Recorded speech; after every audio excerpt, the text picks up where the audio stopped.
ಎಲ್ಲರಿಗೂ ನಮಸ್ಕಾರ. ಭಾರತದಲ್ಲಿ ಚಾಚಾ ನೆಹರು ಎಂದು ಜನಪ್ರಿಯರಾಗಿದ್ದವರು ಜವಾಹರ್ಲಾಲ್ ನೆಹರು. ಜವಾಹರ್ಲಾಲ್ ನೆಹರುರವರು ಮಕ್ಕಳನ್ನು ಪ್ರೀತಿಸಿದರು. ಮಕ್ಕಳು ಆಕಾಶದಲ್ಲಿ ಮಿನುಗುವ ನಕ್ಷತ್ರಗಳಂತೆ ಮಿನುಗಿ ಜೀವನದಲ್ಲಿ ಬೆಳಗಬೇಕು ಎಂದು ಆಶಿಸಿದರು. ನೆಹರುರವರ ಜನ್ಮದಿನವನ್ನು ಮಕ್ಕಳ ದಿನಾಚರಣೆ ಎಂದು ಆಚರಿಸಲಾಗುತ್ತಿದೆ. ನೆಹರುರವರು ನವೆಂಬರ್ 14, 1889ರಂದು ಅಲಹಾಬಾದಿನಲ್ಲಿ ಜನಿಸಿದರು.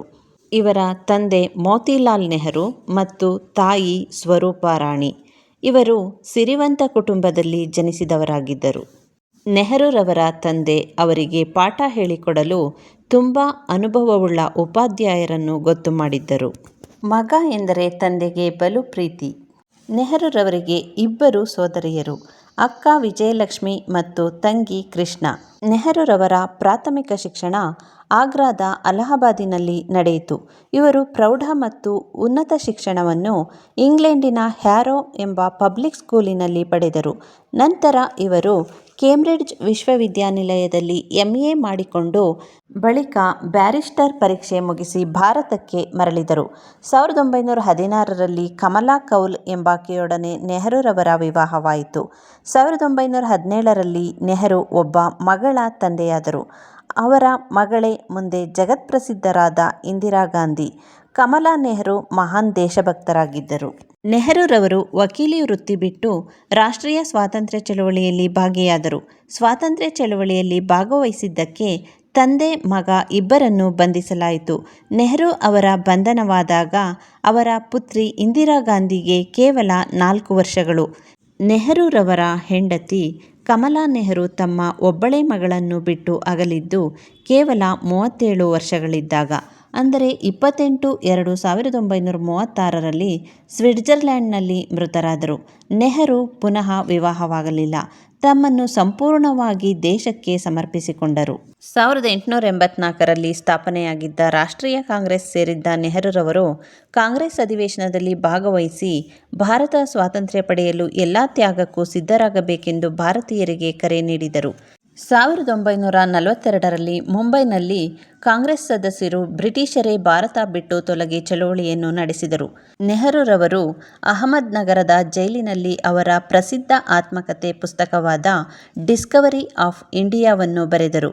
ಈ ಸಂದರ್ಭದಲ್ಲಿ ಮುಖ್ಯ ನಾಯಕರುಗಳಾಗಿದ್ದ ಗಾಂಧೀಜಿ, ಜವಾಹರ್ಲಾಲ್ ನೆಹರು, ವಲ್ಲಭಭಾಯ್ ಪಟೇಲ್ ಮುಂತಾದವರ ಬಿಡುಗಡೆಯಾಯಿತು.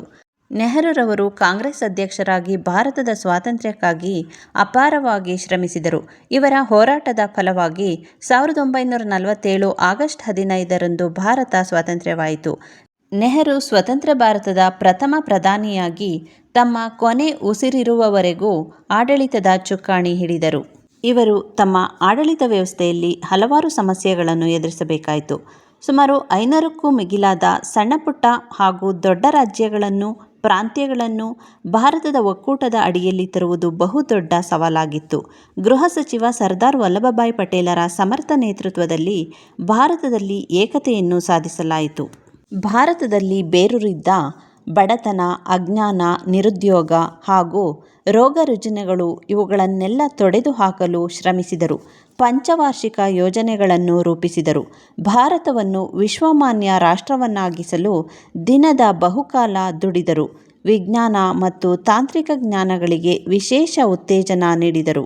ಭಾರತ ಪರಮಾಣು ರಾಷ್ಟ್ರವಾಗಬೇಕೆಂಬ ಕನಸು ಕಂಡರು. ಪರಮಾಣುವಿನಿಂದ ವಿದ್ಯುತ್ ಉತ್ಪಾದಿಸಲು ವಿಜ್ಞಾನಿಗಳಿಗೆ ಕರೆ ನೀಡಿದರು. ಕಲೆ, ಸಾಹಿತ್ಯ, ಸಂಸ್ಕೃತಿಗಳನ್ನು ಪೋಷಿಸಲು ವಿವಿಧ ಅಕಾಡೆಮಿಗಳು, ನ್ಯಾಷನಲ್ ಬುಕ್ ಟ್ರಸ್ಟ್ ಇವನ್ನು ಸ್ಥಾಪಿಸಿದರು. ಒಂದು ಕಡೆ ಮುಸ್ಲಿಮರಿಗೆ ರಕ್ಷಣೆ ನೀಡುವ ಸವಾಲು ಎದುರಾಯಿತು. ಭಾರತ ಎಲ್ಲ ಧರ್ಮಗಳ ಜನರಿರುವ ದೇಶ. ಇದು ಎಲ್ಲ ಧರ್ಮಗಳ ಜನರಿಗೆ ಸೇರಿದ ಜಾತ್ಯತೀತ ರಾಷ್ಟ್ರ ಎಂಬುದಾಗಿ ಸ್ಪಷ್ಟಪಡಿಸಿದರು. ಪಂಚವಾರ್ಷಿಕ ಯೋಜನೆಗಳನ್ನು ಜಾರಿಗೆ ತರುವಾಗಲೇ ಕಾಶ್ಮೀರದ ಸಮಸ್ಯೆ ಎದುರಾಯಿತು. ನೆಹರು ದಿನಕ್ಕೆ 15ರಿಂದ 18 ತಾಸುಗಳವರೆಗೆ ಎಡಬಿಡದೆ ಕಾರ್ಯನಿರ್ವಹಿಸುತ್ತಿದ್ದರು. 1962ರಲ್ಲಿ ಚೀನಾ ಭಾರತದ ಮೇಲೆ ದುರಾಕ್ರಮಣ ಮಾಡಿದಾಗ ನೆಹರುರವರು ಖಿನ್ನರಾದರು. ಪಂಚಶೀಲ ತತ್ವದ ವಿರುದ್ಧವಾಗಿ ದೇಶದ ಒಳಾಡಳಿತದಲ್ಲಿ ಇನ್ನೊಂದು ದೇಶ ಕೈ ಹಾಕಿದ್ದು ಅವರ ಮನಸ್ಸಿಗೆ ತುಂಬ ನೋವುಂಟು ಮಾಡಿತು. ಆ ಬಳಿಕ ಅವರು ಹೆಚ್ಚು ಕಾಲ ಬದುಕಲಿಲ್ಲ. 1964ರ ಮೇ 27ರಂದು ತಮ್ಮ 75ನೇ ವಯಸ್ಸಿನಲ್ಲಿ ತೀರಿಕೊಂಡರು. ಇದಿಷ್ಟು ನೆಹರೂರವರ ಕುರಿತ ವಿಶೇಷ ಮಾಹಿತಿಯಾಗಿತ್ತು. ಈ ಮಾಹಿತಿ ನಿಮಗೆ ಇಷ್ಟ ಆದರೆ ಲೈಕ್, ಶೇರ್, ಕಾಮೆಂಟ್ ಹಾಗೂ ಸಬ್ಸ್ಕ್ರೈಬ್ ಮಾಡಿ. ಧನ್ಯವಾದಗಳು.